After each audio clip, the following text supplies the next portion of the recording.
Okay. Hey everyone. So before we get started on all of the SAT stuff, I'm going to start by introducing myself. So my name is Grace, and I am currently a junior in high school at Montgomery Blair High School, which is in Maryland.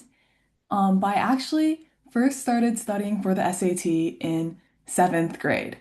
So if you're wondering why, this girl over here in this photo, that is the reason why. So the story goes like this. This is my sister, Dina. She is 3 years older than me. And when Dina was a junior in high school, she really wanted a 1500 plus SAT. Only her PSAT score was nowhere near that, and she had no idea where to get started.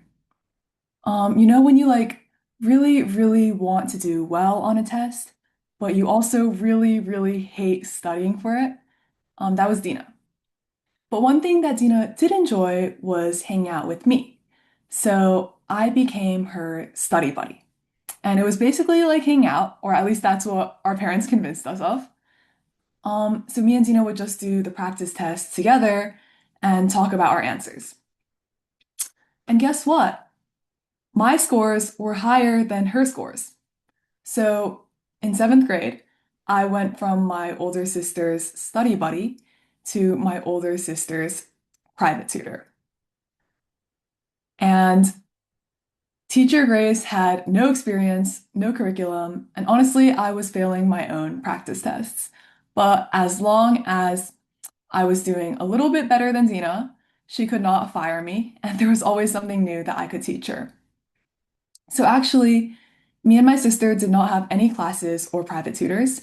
We did all of our studying on our own just by running practice tests and discussing with each other.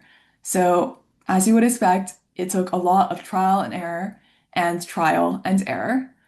But after 2 summers of studying, we were able to get the hang of it. So, I want to show you guys our SAT score reaction video. You know where I go and we're dancing, shaking that, and getting drunk in that.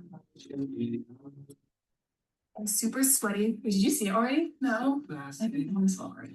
Oh my God! Are you sure this is not your account? Yeah, wait, is this my account? Yeah, you're in 12th grade. Oh my God! Okay, it's girl. Look at the eyes. Oh my!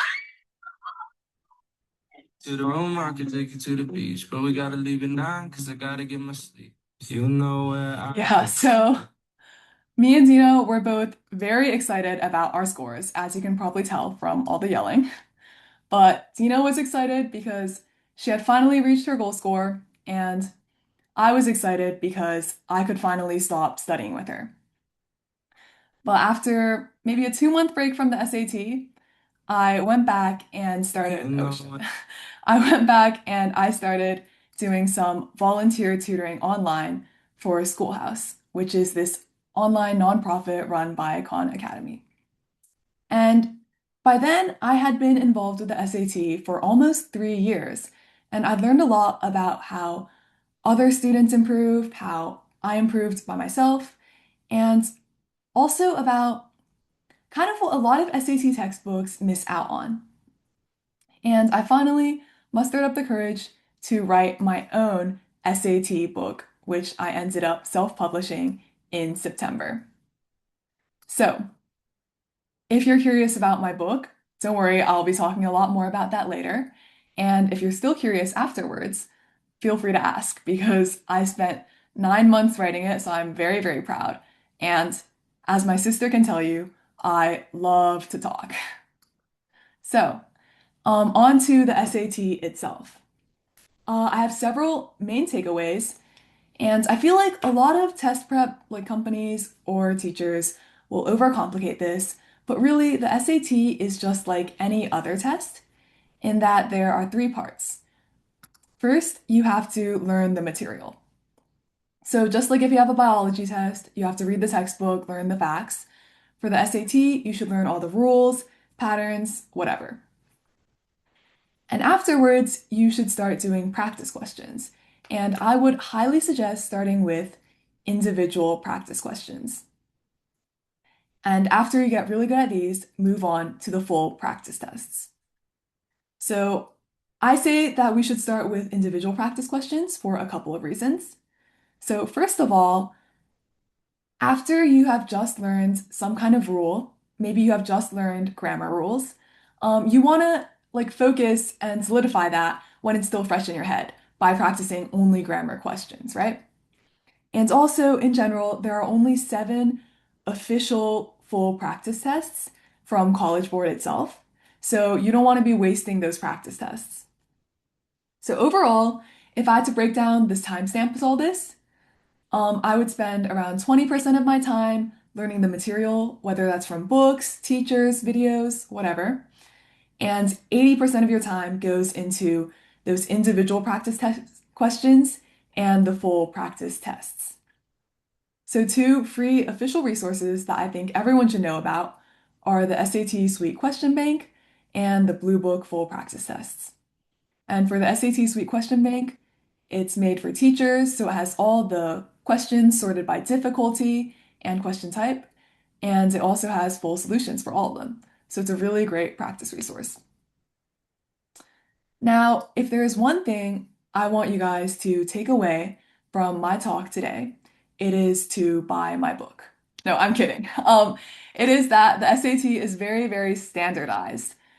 So by this, I mean that there are many, many, many patterns. If there's one thing you should remember today, it is that the SAT is full of patterns. You will never, ever need to think outside of the box. This isn't like, for example, a math competition where every year they'll come up with new challenging questions and you have to think creatively and have a really deep understanding of whatever textbook you were studying from. For the SAT, they have like a team of test writers and all the passages, questions, answer choices, they all follow the same structure and it repeats. So what does this mean? This means that improvement is based on smart practice. The only way to get better at the SAT is to do a bunch of SAT questions. So now I want to go into some of the common mistakes that I see with other students doing practice questions. And the 2 biggest ones are skipping self-reflection and missing the motivation. So for skipping self-reflection, sometimes I used to like answer a question and maybe I was like 60% sure of my answer. And I would check my answer and see that I got it right. And I would kind of go like, woo, yay, I'm done then. But that's not true because the goal of practice tests is not to test yourself, it is to learn from your mistakes. So if you weren't completely sure of your answer for a question, or if you took an extra amount of time, if you have any amount of hesitation, make sure to read the official solution and think about it. Because the goal of doing practice tests, once again, it isn't to see what your score would be, it is to learn from your mistakes. Now, the second mistake is a little bit more in depth, but I call this missing the motivation. And over here, we see this bunny. By the way, these are pictures from my book. But over here, we see this bunny reading the solution, and she looks at each of the individual steps and she thinks, okay, I guess that makes sense. And she's like, okay, then I'm done. But this is wrong because it's not enough just to understand each step of a solution. You have to be able to see the bigger picture and how step 1 led to step 2, led to step 3, so that you can come up with it yourself next time. And I like to think about this in a math competitions context. So I do a lot of math competitions, but I'm not that great at geometry. And for some of these hard geometry problems, I'll get them wrong and I'll read the solution and I'll understand each of the individual steps. Like, I know the theorems that come up, I've already studied them from the textbooks, and everything that they're saying makes sense to me. However, if you ask me to come up with myself, then I would not know how. So it's super important that when you're doing SAT questions, not only do you understand why each individual step is valid, you also know why they did what they did, why they looked here in the passage, why they eliminated this answer choice and not that one. So to solve this problem, I have three key questions for true self-reflection. And every time you get a question wrong or you hesitate on a question, you should ask yourself these three things. So first of all, how did they do it? So read the official solution. Second of all, why didn't I think of this myself? I used to gloss over stuff as like dumb mistakes, but now I know there is no such thing. If you got a question wrong, you have to go back into your mind when you were taking the test and pinpoint exactly where you went wrong. And finally, the most important and the hardest step is to ask yourself, how can I think of this myself next time? And this is that catch where you find the motivation behind the correct solution. Your goal is to get all these measurable, simple tips that you can repeat on future problems that are similar but not exactly the same. So, for example, if I got a question wrong because I didn't find what the claim was, maybe I'll notice that the claim is always at the very end of the passage, so I should always reread the last sentence. And this would be a really good piece of advice because it is measurable and simple, which means that no matter how nervous I am or how much of in a hurry I am, I can always find the last sentence of a passage because it's right there in front of me, right? So your goal from doing practice problems is to come up with these kinds of really simple, measurable tips that you can use in the future. And obviously, not every single one of your generalizations will actually work out and increase your score. But after doing like a butt ton of questions, you're gonna come up with your own personal tips. And for me, I did this for 2 summers, which is why I had so much stuff I was able to write a book. And also, as I was like writing SAT problems for my book, it was kind of like reverse engineering, and I found a lot more like tips and patterns. And that leads me to my next point, which is some high-level advice for all SAT reading question types. Now, we only have an hour today, so I can't teach anything like specific about the SAT's content. But I do want to share my mindset with you guys because I think this is what differentiates an average score from a perfect score. And it really helps with things like timing and handling like challenging questions. So first of all, right versus wrong answers. Like I said earlier, the SAT is full of patterns, so you should be looking for answer patterns for each of the SAT reading question types. So there's 10 question types on the SAT. You should be looking at the patterns in the answer options for each of them.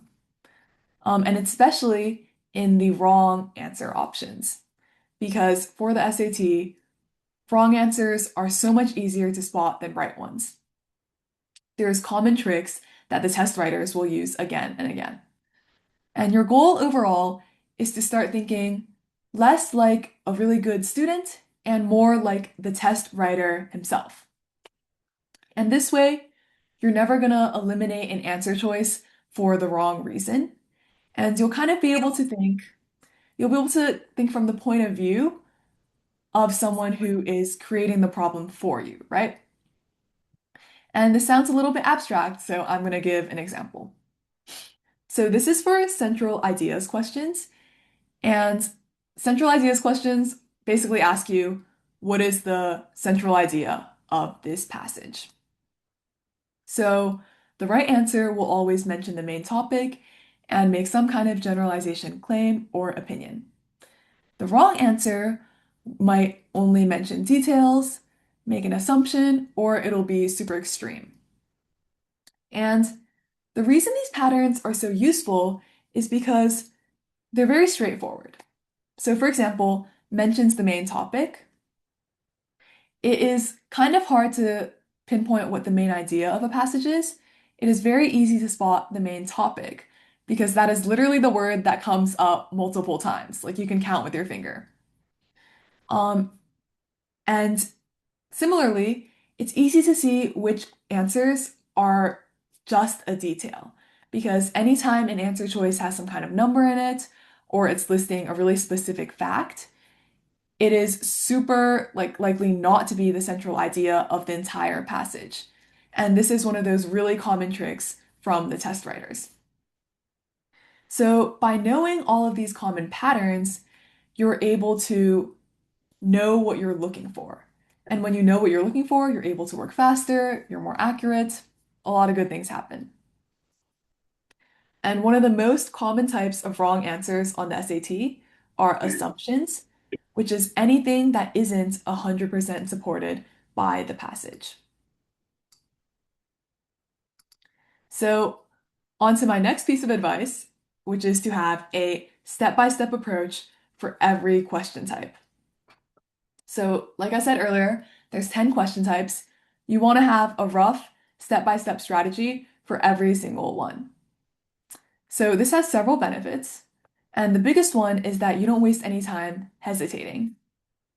So, I find that for beginners or students who are really nervous, they'll waste a lot of time panicking during their test because they're going back and forth between the passage and the answer choices, and they don't really know what they want to find.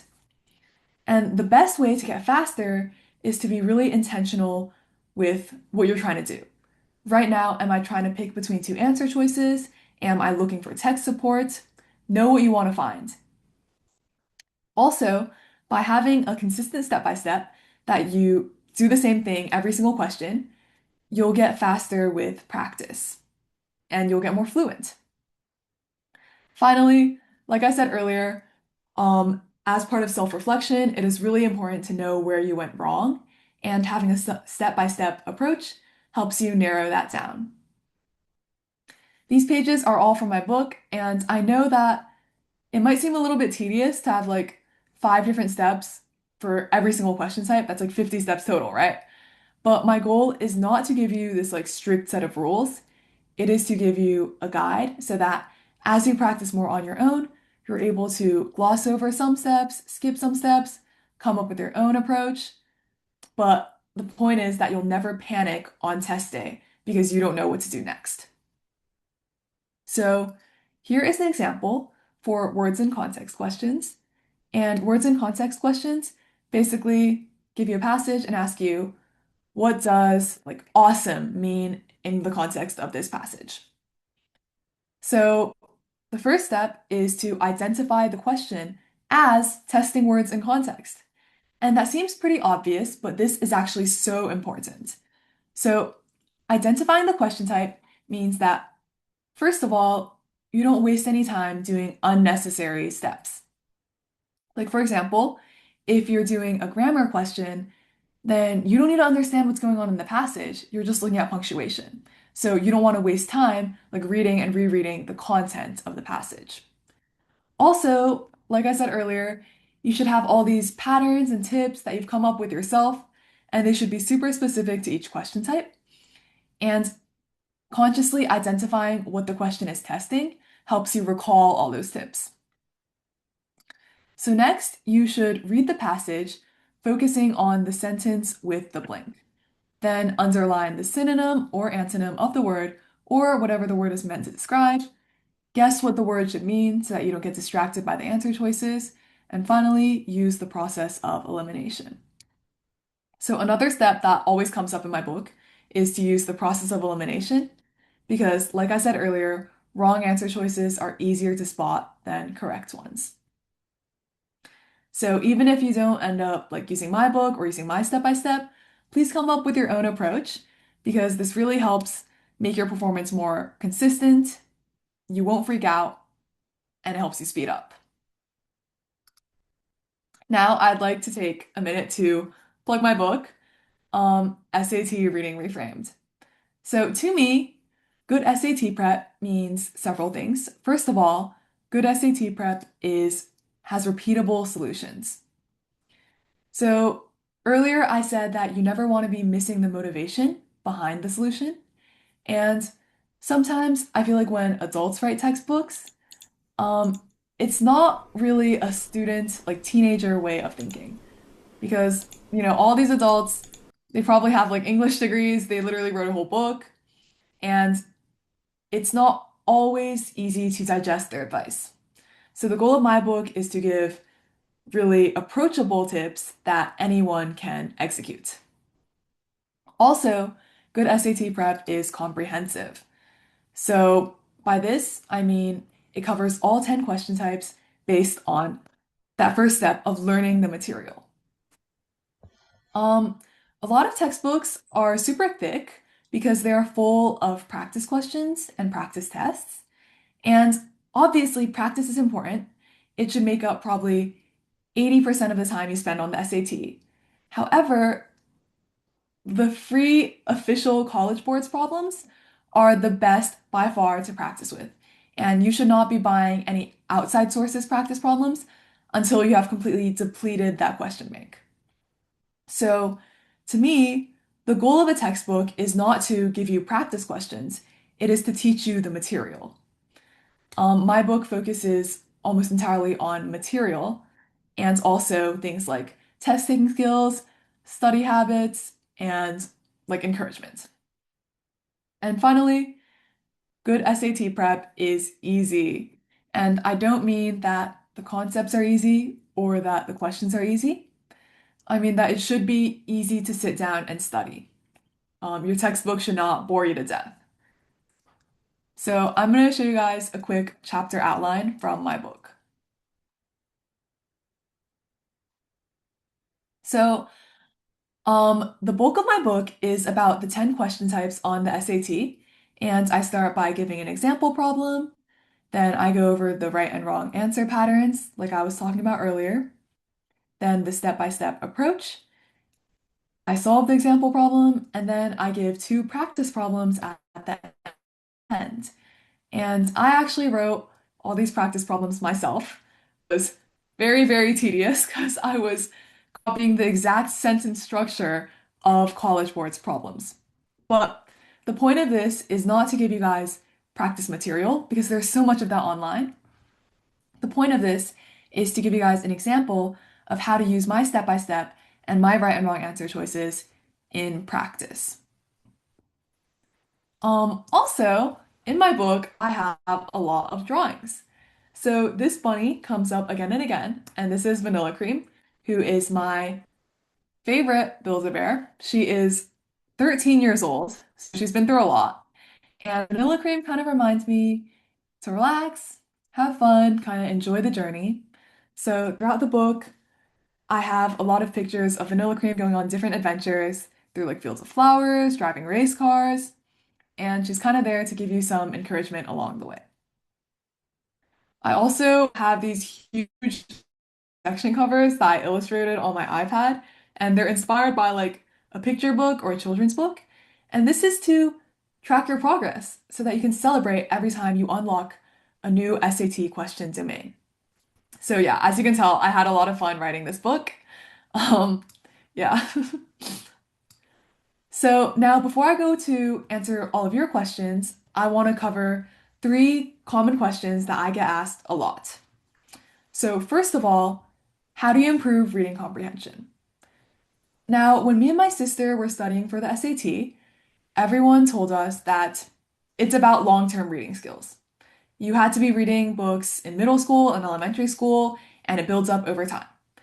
And while this is obviously true, it's really helpful if you love to read. This is also not very practical if you're taking your SAT in like 6 months or 3 months or even a year. So I instead focus on the SAT reading mindset. And once again, this is based off looking for patterns. So earlier we talked about patterns in the answer choices. Now I want to talk about patterns in the passage. So a lot of times it feels like SAT reading is really subjective because if you don't really know what the passage is talking about in terms of people, places, and things, it's hard to understand what's going on. Instead, I encourage students to shift their focus to the structure of the passage.